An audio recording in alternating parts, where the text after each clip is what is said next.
attracting much needed capital to climate solutions.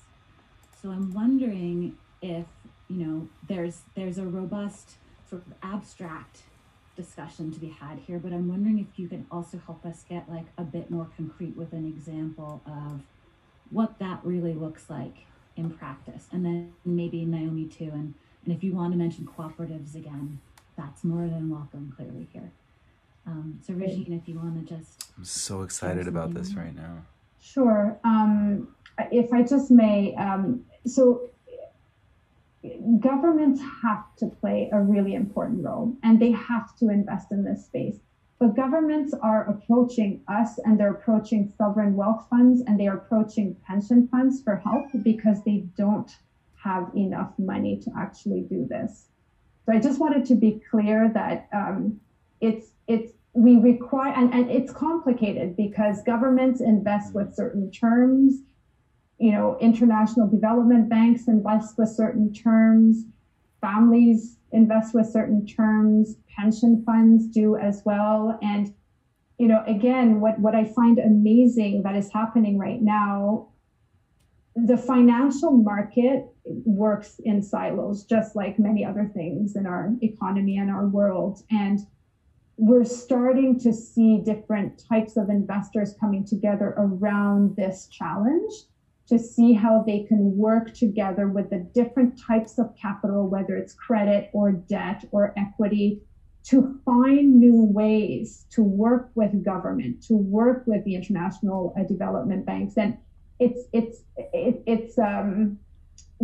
really accelerating. Now, again, this is all very difficult because Naomi Klein. We're used to doing things so much in our own ways, right? And that's the same thing for investors. But just jumping in the middle. So. We are going to have to activate capital markets. We can't get to the trillions, and it's not 2 or 3 or 7 trillion. We need to redirect most of this capital, and so we are looking for ways for private capital, institutional capital, and government capital to work together. Can you share an example of how that's going? Like, what does that look like in reality? Yeah, I want to hear it. Is it already happening in a significant way? It's happening more in Europe. Europe has more of a history of, and it happens also, I'd say, more in Canada.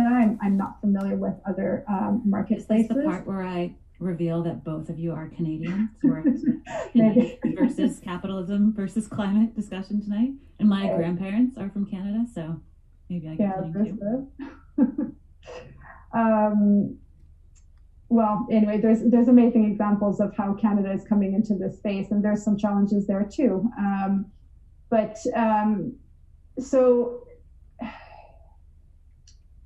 So I would say in terms of government and families collaborating, we're seeing it more in Europe. And this looks like, for example, a family who, in this case, comes from a financial, very, very old family bank.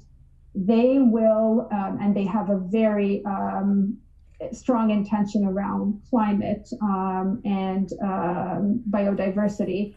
And so they will work with their asset managers to develop new strategies to finance things like rebuilding cities where you're taking contaminated brownfields to retrofitting into new buildings that are almost net zero, a lot of passive houses, things like that, those types of technologies. So they will develop products that allow for pooled investors to come in, but often institutional capital doesn't want to take that initial risk because these are new types of strategies. And so government will often anchor these types of new strategies, and so will international development banks, so that so that banks can develop new products and show that it works and de-risk those strategies. Products, like ways to invest your money. So funds, so basically different funds where that pools different capital. We've seen the same thing with families. We have an example of 4 CREO families that created a climate real assets fund to invest in renewable energy and distributed renewable energy, because a lot of the capital was going into utility scale type projects, big projects. And in some cases, in community and cooperative setups, you need money to finance a smaller project. And so families can come in and develop and bundle these different projects and create products to invest in them. The banks aren't interested, like none of the institutional capital are interested, and it's too risky for government. And so again, it's because this is a problem where you have to bring capital across the entire economy.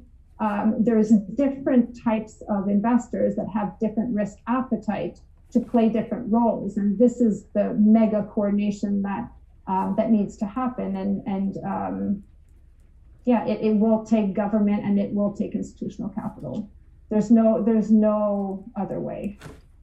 So you both are offering some version of all of the above, right? Like we need to change the system while also addressing climate, and that there's a lot of different shapes that can take. And Naomi, I'd love to hear from you if there's an example of what you think it looks like to start to get it right. Like what does that shift in the way that capitalism can actually look like, for capitalism to actually be a great part of how we, or at least like a useful part of how we start to address this transformation that is needed in terms of, right, not just our electricity and our transportation, but our agriculture and land use and manufacturing and buildings. Like if everything needs to change, as you sort of lay out the case for so eloquently in your books, and if we are currently living within this system of capitalism, what have you seen that shows us how that transformation could look?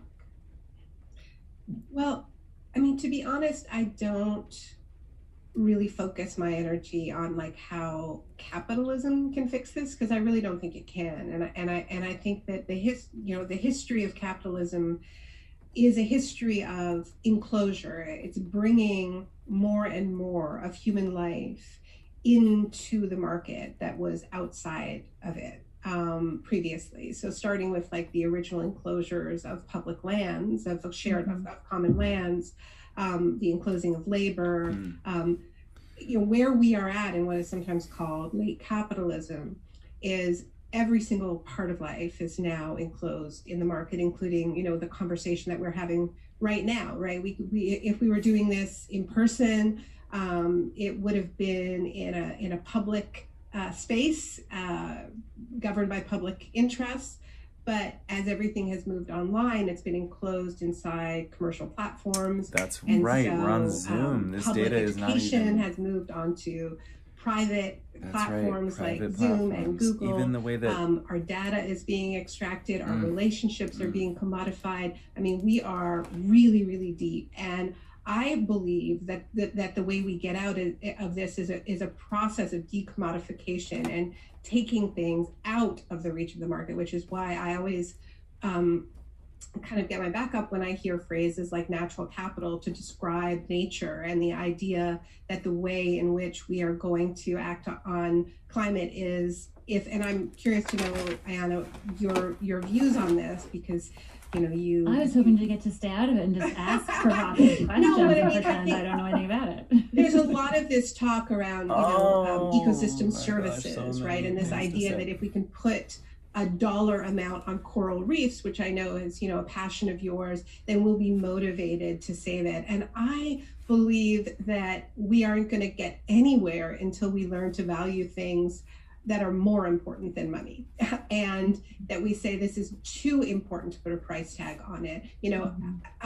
I'm fortunate enough to have dual Canadian and American citizenship, which is why I made a lot of trouble in the U.S. elections when I was living in the States, and I've come back to Canada. But the biggest difference, frankly, in crossing the border in the middle of COVID, when I moved back to Canada in June, was just, in Canada, we have universal public health care. We have made a collective decision to take healthcare out of the reach of the market and say, there are market players, as you know, Regine, like it's not entirely outside of the reach, but we've made a social decision to say, people aren't going to pay for their health care. Environment, other things should fall under with their that. credit cards, or with private insurance. It's part of natural capital. It's part of what every person has a right to. Yes. And I think that in the face of the climate crisis, we're going to have to make a big collective decision that says this is too important.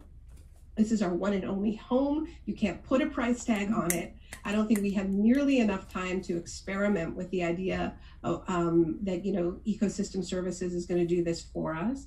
It's going to be a values shift. It's going to be about saying, no, like this is, as the title of the book is, it's all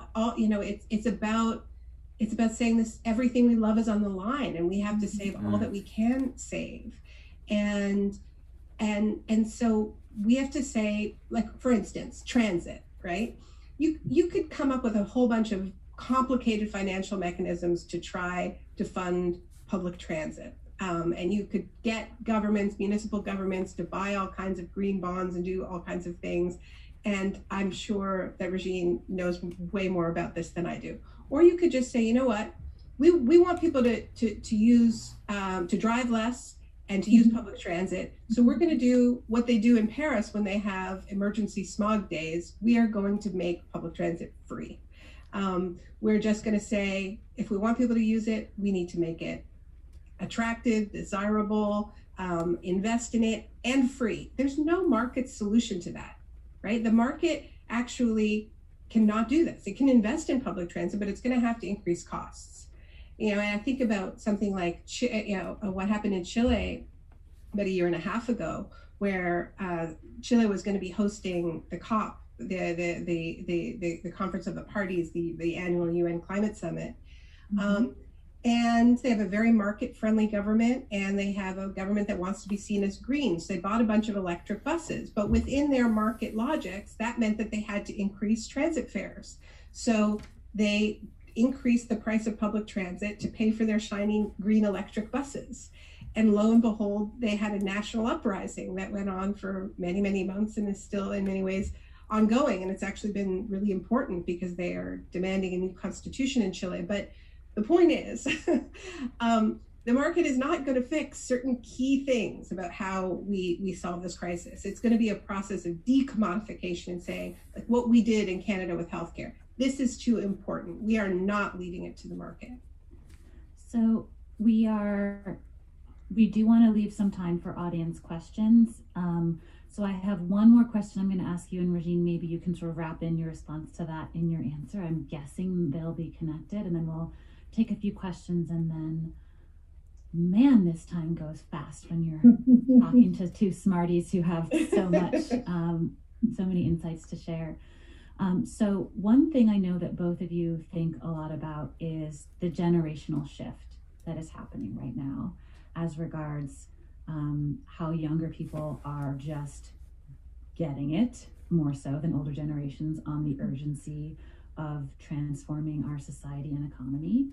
And you work on that from different angles. As I just sort of held up earlier, Naomi's brand new out this week book, How to Change Everything, The Young Human's Guide to Protecting the Planet and Each Other. And then Regine, you are involved in thinking about like people who are inheriting wealth now, the next generation of people in wealthy families who have a much stronger inclination to be investing in, in renewables, in the sort of like transition on getting it right on climate and getting us off fossil fuels. So I'd love to hear from each of you, just like, what are your insights from your close connections to the generational transition that we're seeing right now? Regine first, and then back to Naomi. Sure. So there's a lot of talk of the trillions that will transfer to next generation wealth owners, and really the difference in the way they see the world. The conversations we're having, I find a little bit like you, Naomi, it's more about personal behavior and commitment to diminishing like it's more about creating a symbiosis with nature and the environment, and finding ways to do that.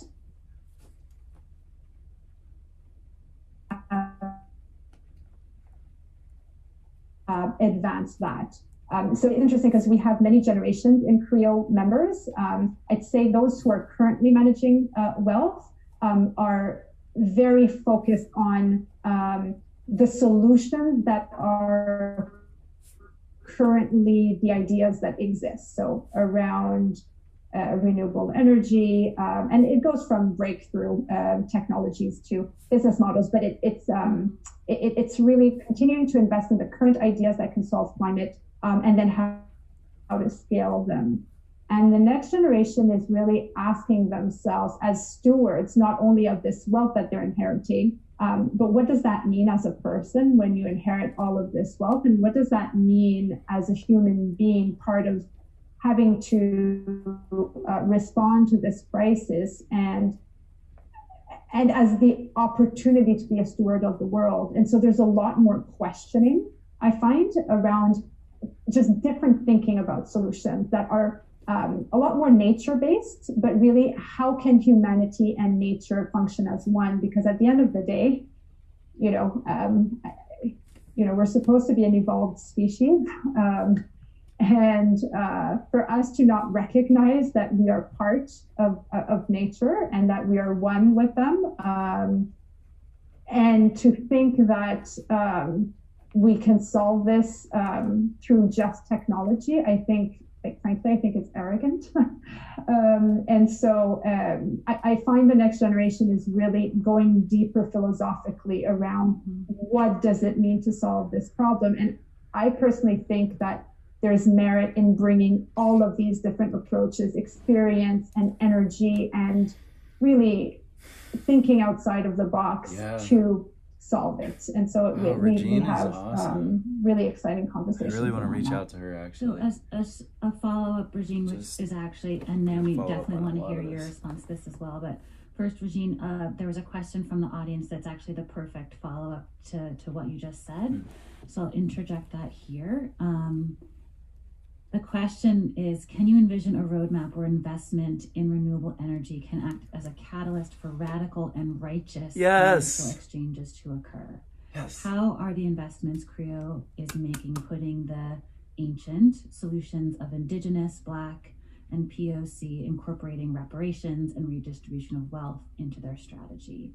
So from what you said about just like the level of deep questioning of people who are inheriting wealth that you're seeing, and the sort of like philosophical shifts that you're seeing, are how is redistribution of wealth or reparations factoring into the way they're thinking about being one of many stewards on this planet, and being in this weird position of having a heap of money sort of like appear in your life? Yeah, I'm personally not in that situation, so it's hard for me to really, convey what it means for them to go through that experience, given the enormous inequality that exists in the world. I can say, just as I was saying, that there's a lot of questioning. It's a result of this system. I mean, a lot of these next generation wealth owners didn't also ask to be born in, so it's an existential question for them in a way. There's a lot of talk now of more so than ever. There was initially in CREO. We are very climate focused, and so a lot of the lens was climate only, and we always made an effort in thinking about unintended consequences that relate to social issues. Since last year, I mean, most of our families are now really trying, irrespective of the generation, trying to bring, even this more complex composition and juxtaposition of bringing both a social and environmental and climate lens to every activity that they do. We as an organization are also figuring out ways to connect with the Black, Brown, underserved communities and those that really don't have a voice, because at the end of the day, we strongly believe that we are not going to solve it unless everybody is involved, understands their roles, and plays that that role of action, right? It really matters. There's no choice. Everybody has to participate in this. And is that actually resulting in moving large sums of money yet? When people think about like, oh my gosh, now that I understand the depth of injustice in the world, like, how can I sort of like get rid of this money faster to help to bridge this inequality? Or is it like, how do we sort of like keep earning returns and keep it going? Are you seeing like actual shifts in like sort of divestment of wealth? I will say there's talk about it seems like they're trying to like there's talk about wealth preservation as opposed to wealth creation. There's talk about obviously climate justice, so really looking, because if you're doing mitigation versus adaptation, I think there's some of our families are moving into the adaptation work of climate, and that we're seeing a lot of very thoughtful projects around communities that will very likely be the hardest hit. But to me, very excited about the opportunity. I mean, post-COVID and the enormous unemployment, there is an opportunity to engage people into new industries, and these industries are nascent and need to grow. And so there's a way to invest in these industries and make sure that you're being inclusive about the growth of these industries. But it takes, again, private and public partnership to do that. So Naomi, on this question, thank you, Regine. On this question of the generational shift, I'd love to hear what you're seeing in the youth climate movement that is dramatically different from the climate movement maybe that you've been involved in for a bunch of years now. And I'll wrap in with that a question from the audience. One of the things that I've been really really sort of pleasantly astounded by is that when young people started marching for climate a few years ago, you were hearing things like systems change, not climate change, and climate justice now, right?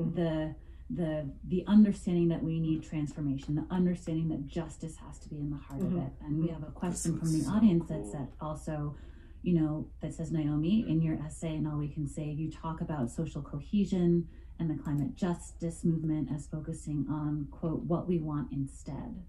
What are some tangible wants that you've heard in environmental and climate justice spaces? And maybe that's something that's shifting generationally as well, if it makes sense to answer those together. Yeah, sure. So there was a lot in there. I'll try to remember all of it. There is a generational shift. I mean, there's no doubt. I was on the board of 350.org for a decade, and 350 was founded at Middlebury College, a group of friends at Middlebury, and their advisor, Bill McKibben, started out as like a local green group at the school, and then pretty cool school project. Yeah, and then lo and behold, built a global climate organization, a climate-focused climate justice organization. But even if you look at the difference between the kind of 350 generation and the Sunrise generation, it's really it's very different. One was focused more on carbon and divestment, and there's a flow between these, right? Like a lot of the Sunrise generation started getting into climate work by starting their divestment chapter and local 350 chapter and a fossil-free university, but then wanted a yes, right? Wanted that, okay, if we don't want our university invested in fossil fuels, if we want to end these industries, what kind of world do we want instead? And really felt the need to have an affirmative vision, right? And so I think that the turning point of the occupation of Nancy Pelosi's office in 2018, Alexandria Ocasio-Cortez, a generational shift, the youngest woman ever elected in Congress, visiting them and saying, yeah, we're going to do this thing. I think the biggest difference is that like young people are being radicalized by reality. And That's there so is well just said. this profound sense of system failure at every level, right? They feel that, I mean, certainly the young people who I talk to feel unprotected on every front, right? So yes, their futures are unprotected when it comes to imagining a future where they're running from one disaster to the next, as Alexandria Villaseñor has said. But it's also not being protected from police violence, particularly if they are Black or from another racialized community that is subjected to extra policing, particularly Indigenous people. They don't feel protected in the context of COVID. They feel adults have failed them. They've kept bars and gyms open and not prioritize their education. They don't feel protected from school shootings. It's just like on every level, they feel that this system has produced crisis. They don't feel protected online. They feel they're subject to trolling and hate speech. And our data is and so not that safe. is why they have this appetite for a deep transformation. Yes. You know, that's why we called the book How to Change Everything. Yes. They're not scared of that. That's like they feel Right. that everything needs changing, and that there's a connection between these different kinds of crises. A system, you know, that treats the planet as if it is trash is the same system that treats certain people, certain communities as if they're disposable. Naomi Klein. So there's much more of a badass. readiness to connect the dots for holistic solutions. And yeah, I mean, I teach undergrads at Rutgers, and every semester my students are more radical than the semester before. I have to like change my syllabus to keep up with them, you know, because it's just like, oh yeah, we get that already, you know, and they're just so ready for the revolution. I think I'm a total sellout, this group I have now. I love that teenagers think Naomi Klein is a sellout. Just a shill of the capitalist system, that Naomi. Exactly. You know, one thing I just wanted to add, and I just want to apologize because I don't think that Regine should have to be like standing in for capitalism, you know, and like it's actually very rare that people who are actually working within the system at the level that you are even deign to debate me. So I feel grateful to you to participate. It's not supposed in this. to be a debate. Well, you know, it's a discussion. It's a discussion. Again, and I come from government, like 17 years working for the public good. I mean, anyway, so I mean, so I don't want to personalize it, but I do want to say that you know, I see this shift too in this, even among the generation of people of wealth, right? And I see some really exciting things happening, like young philanthropists investing in networks like Solidaire, for instance, which is a network of young people who inherited wealth and are investing very deliberately in, you know, to bring it back to Iona, your point about, you know, what does reparations mean? And have made a really clear commitment to invest in frontline communities, in struggles led by Black and Indigenous and people of color, and are having a real impact. But that's different than saying that the market is gonna be able to do it, because I think that from what I've seen, moving your money from an exploitative extractive system to one that is really based on regeneration, that's not a stock decision. There aren't stocks that you can really buy.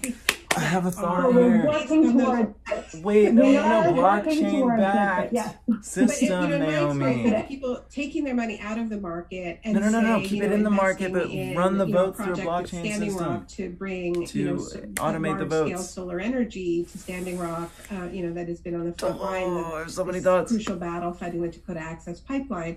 That project isn't listed on any stock exchange, right? And it isn't. It's a different logic. But you could pass the logic down through the shareholder meetings I do think we automatically. need wealth tax, and I'm just gonna speak up for taxes. I wish we were in a real because room. I do think that we need much higher levels of taxation, and that very fact of these huge pools of money just being passed on to the next generation is problematic to me. And my fear is that despite the kinds of generational shifts that you're describing, my fear of leaving unchallenged these, in my opinion, obscene levels of wealth inequality is that it creates a huge moral hazard where the rich are so rich that they actually believe they can escape the impacts of climate change. And I fear that COVID has been maybe go to Cancun, for example. Well, exactly. I mean, this is why I said, we should see what Ted Cruz did as a kind of a metaphor, a microcosm, really, of how the wealthy view the climate crisis. He's an elected politician, so he got in trouble. But if we look at what has happened during COVID, more and more we've seen a kind of secession where the wealthy have withdrawn into a kind of a private infrastructure, private kind of pods, parent pods, and have the infrastructure are less and less reliant on a common infrastructure. And I think the message of COVID for the wealthy has been, you need to create your privatized redundancies. And when it comes to climate, I mean, I've been tracking this for a long time, as you know, Ayana, like private firefighters, in California. There was even an airline that I wrote about in the Shock Doctrine called HelpJet, that marketed itself as turn your hurricane into a luxury vacation. And they would track when hurricanes were coming towards beachfront property and offer to book you a 5-star vacation, pick you up in a limousine, take you to the private airport and whisk you out of there. So what Ted Cruz did is actually what the rich intend to do and are already doing. And that's why we actually have to talk about inequality and not just, how do we get those trillions in ill-gotten wealth to invest in green things. Yeah. Naomi, in ill-gotten wealth to invest in green things. You were sort of contrasting what happened with the New Deal with what needs to happen now. There's a lot happening our here. current moment is markedly different. And the reason for that is twofold. So much respect One to part having all to of the do people with a in this mounting space. sense of peril. The other to have with a two new sides of and that. unfamiliar sense of promise. So this is what we're seeing come in the questions, is people wanting to hear more about that promise. So I have a question that will sort of wrap us up on that note. But back to Regine on this topic, you wrote that I think that is a different quote. There's so many goodies in here. Darn it. Hold on one second. Hey, Smokey. My cat's. I need to let my cat out. But basically, what Naomi's saying about needing to take all this wealth, channel it toward positive impacts downstream and all of these corporate infrastructures, which we just have in the world.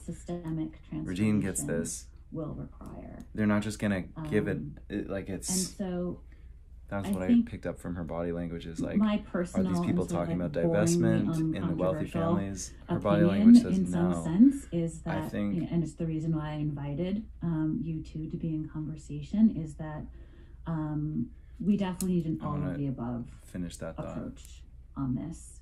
And to the extent that I am allowed to agree with everything both of you said, I think there's because of the system that we live in, because we have incredibly wealthy families who can exert influence and start to shift things, because we know that will never be enough, And there's absolutely a role for policy, for governments, for putting guardrails on everything.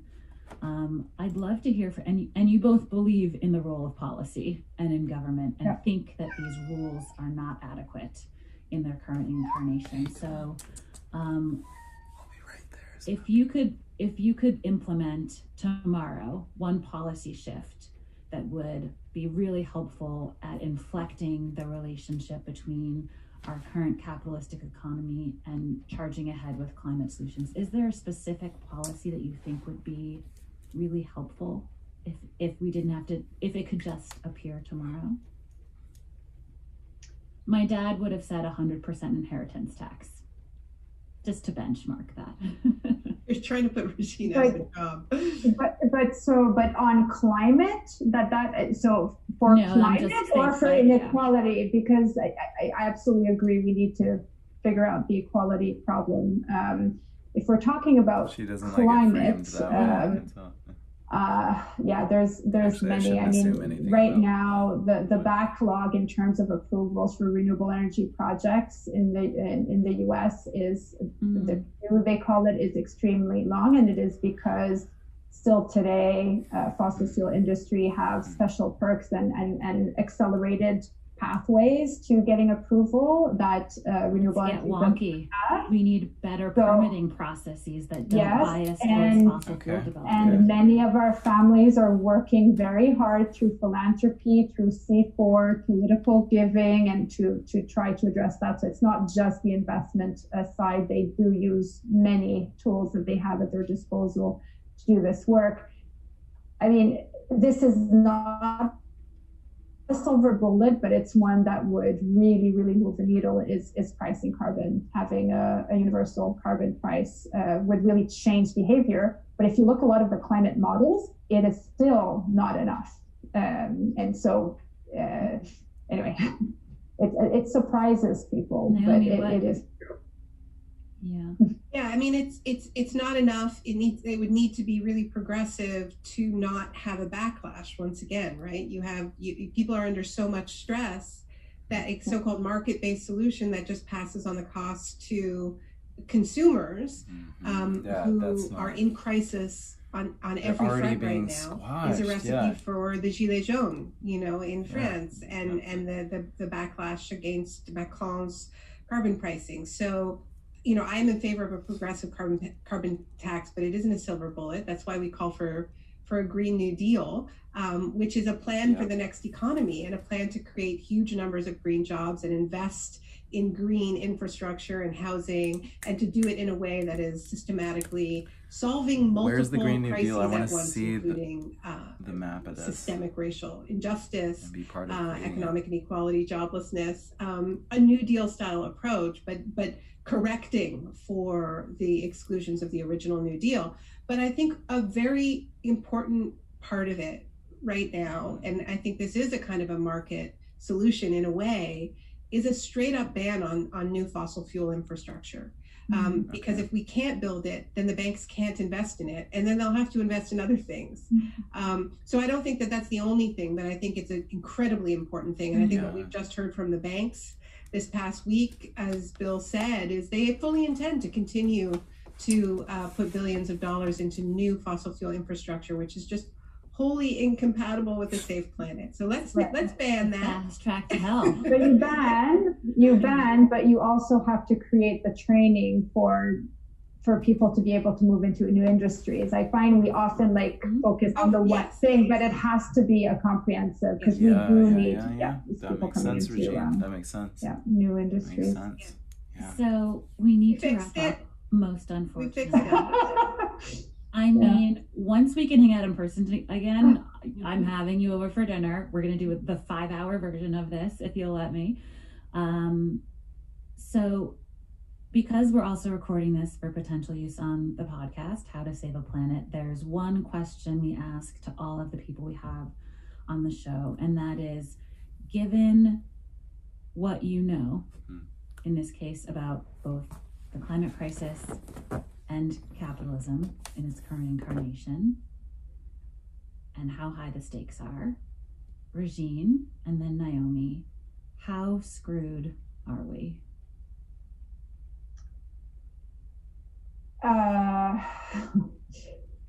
So I'm a realist. I'm not typically the most optimistic person. So I just want to start by saying that. And I will say that given all the conversations I have, and not just with families and investors, but other institutions, government officials, the Biden administration's goals, what's happening in Europe, what's happening in China, what's happening in India with regards to climate, I think we can actually solve.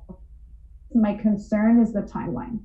So if we had more than 9 and then 30 years, we would be able to solve this. I really believe it. Can we get there and create all We'll have to get there. We will have to get there. I think we will be able to address it. My sense is that the sense of urgency and everybody making commitments, from corporations to governments to investors to pension funds to individuals. So just accelerate the rate at which we will get out of this mess, but it's going to be a lot of hard work. My question is, what percentage of the wealth holders care about this right now? And just don't have the ease to extend their power to in that process, and that's what worries me the most. That's my question. Naomi Klein, how screwed are we? So much respect for Regine. We are headed for a period of staccato shocks, like the one that we have been living through. I think this is just a taste of what's to come. Staccato shocks. And I think that the reason why, I love the framing of your book is because it is about not just caring for the planet, but caring for each other in this era of crisis. The shocks are locked in, and I think we have to fight like hell to prevent a level of warming that we can't survive. But we are headed into, and we are already in a period where a lot of people are going to be losing their homes, and some are going to be losing their homelands. And we have to decide what kind of humans we're going to be. And if we are the kind of humans that think that money is going to solve everything and markets are going to solve everything, we are not going to treat each other well in that future. We have to make a choice that we are going to value life above all else. And that is how we're going to earn our hope. Merged with absolute brilliance. This is amazing. I'm so grateful that you agreed to join me with Pioneer Works in this conversation, celebrating the anthology All We Can See, Truth, Courage, and Solutions for the Climate Crisis, my favorite, the subtitle. And I wanted to close just by reading a stanza from a poem by Adrienne Rich that's called Natural Resources, and it's the epigraph for the book. My heart is moved by all I cannot save. So much has been destroyed.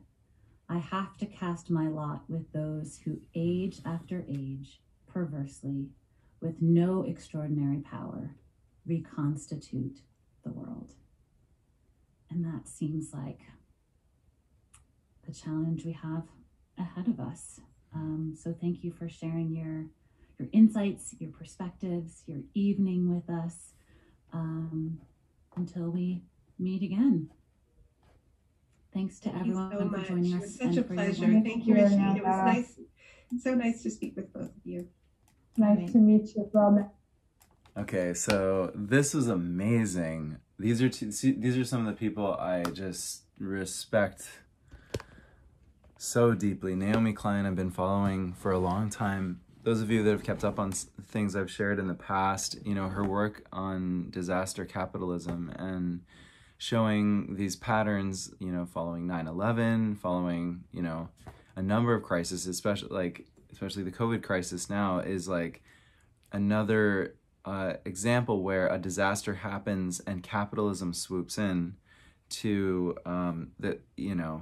use the forces in a way that can be detrimental to society. Oil interests can come in and other interests can come in and muddy the water when we really need to be focused on actually, from a place of integrity, solving these issues in the world. So this And then I love that they brought in Regine in this conversation who's really connected, because I think about this a lot. Like, I don't know if you think about this, but there's of this like wealthy 0.1%, the children that are inheriting that wealth, what are they going through on an emotional, spiritual level? And are they, maybe there's like, I am feeling like on a spiritual level, I'm feeling these people in a transformed state, really trying to do the best they can. And so like right now I'm just thinking about this Green New Deal that Naomi Klein put forth. Like, I think a lot of those people with wealth and with the ability to do something need a well-designed plan to execute, not just a feeling, right? But then Naomi made a really important point that it's not just all about, you're not going to solve this all with economics. You're going to have to, it's going to have to be an attitude change. Like, we must save this. This is worth saving because nature and animals, like these one, are so beautiful and radiant and wise and worthy of our respect, and we're disrespecting the world right now. And that's that heart space. And I walk between these worlds too, of the heart space and the mind space, of like, when they brought up the thing of like how, you know, all these wealth holders, first of all, I had the question of like, how many wealthy people, how many of these like, and someone out there has done this demographic research, right, Smokey? I hope so. If someone out there has done this demographic research of like the wealthiest 1% of people or 0.1% of people, how many of them are at like a 5 out of 5? I really want to find a way for my wealth to work toward the healing of the planet. And it has to be, and some are going to just need a certain level of like financial viability and efficiency. Like, they want to make that wealth work scalably, not squander it.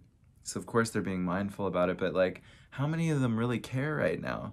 And how many of them are like, no, I got to preserve the interests of my family, which I just wonder where the culture can be measured. Who's been doing measurement on the culture of the wealthiest people in the world? Because if they do care, here's my question. Look, like, if those people that own and control shares in companies around the world, and you know, essentially this entire like capitalism-driven economy is beholden to shareholders. And that's where I think we need to like really, I see, and this is what I wanted to bring up, I'm like, who's building a system, architecting a system? And I see blockchain being instrumental here. I see, you know, sort of like natural language understanding and preference understanding being important, where like, I'm a wealth holder, I would like to distribute my ethical decisions, such as all investments that I hold shares in, that in companies, you know, some of these people own shares in hundreds of companies that can be very significant.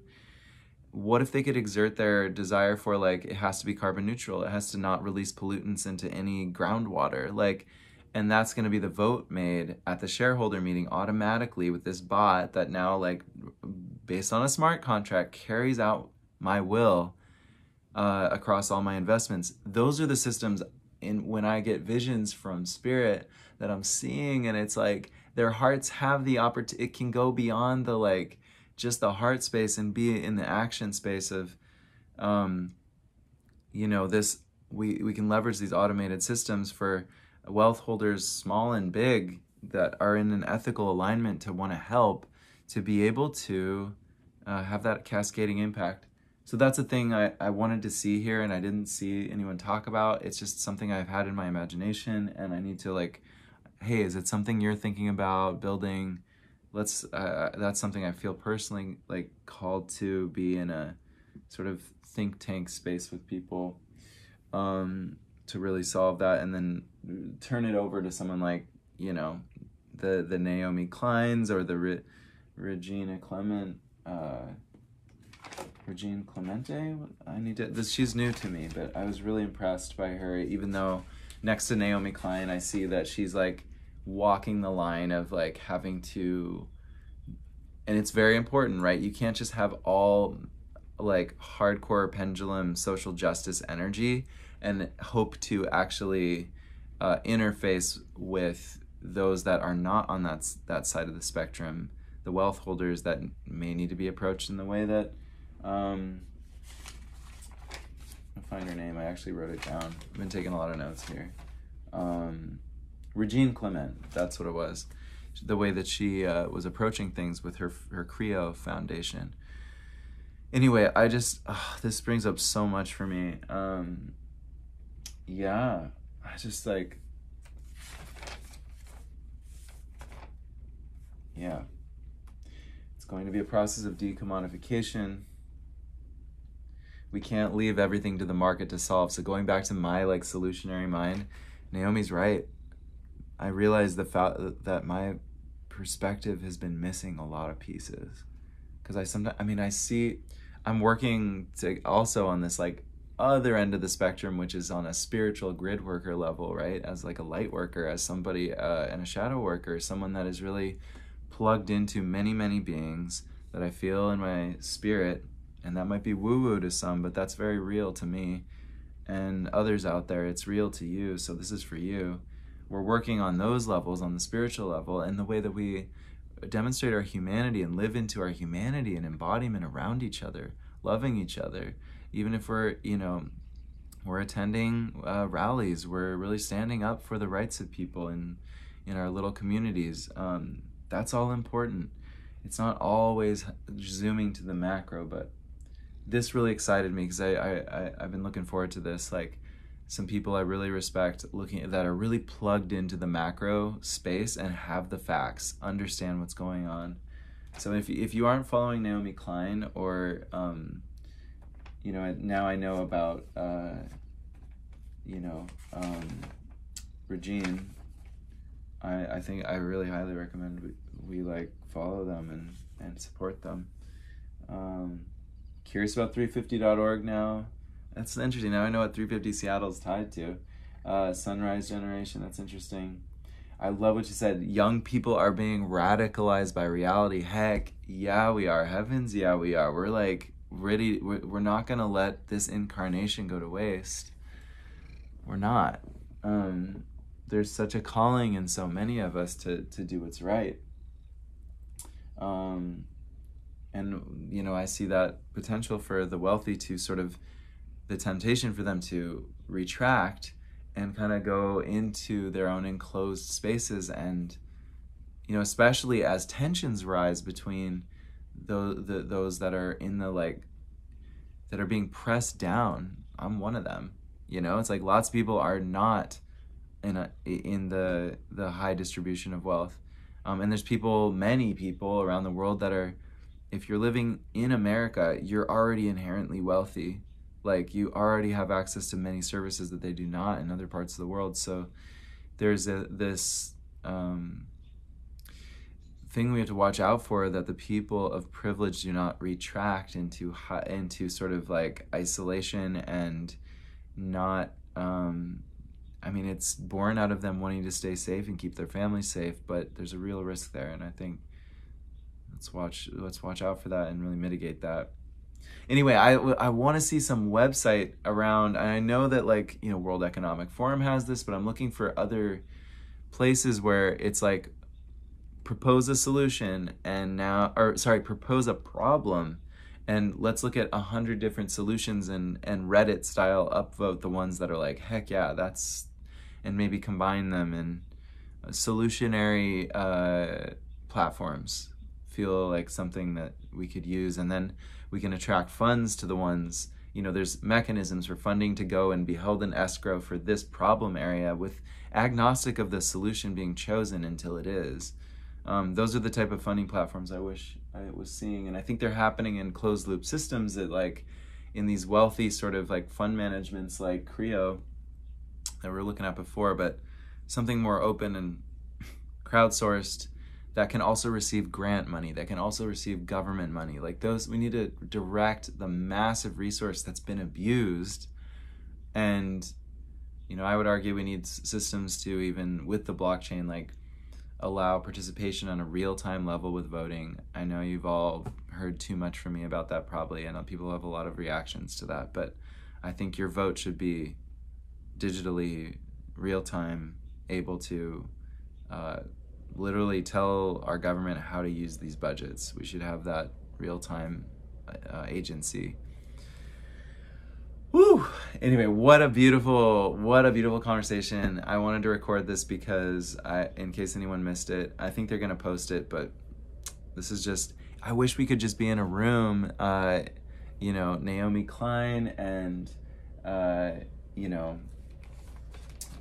Ayana, it was, who's an amazing host, and Regine Clement, just like, want to just give my deepest respect to you. If you ever see this, I hope it's okay that I published a duplicate of this. If not, I'll definitely take it down. Just let me know. Huge respect to, okay, so Ayana Elizabeth Johnson was the host, by the way, just reading that off of here, but I know it's backwards because I got this camera flipped. You probably can't read any of this. All right, love you all. Brother Derek, Lionija, signing out for now, and so grateful to be connected, albeit through private commercialized platforms like Facebook and YouTube and Zoom. Like that, we need to take a look at that. We need to change that. I think we got to look at that. And I know there's triggers around socialism. There's like we got to figure out, yeah, there's a lot to sort through, and the stakes are high. I love you all. Looking forward to discourse. Okay.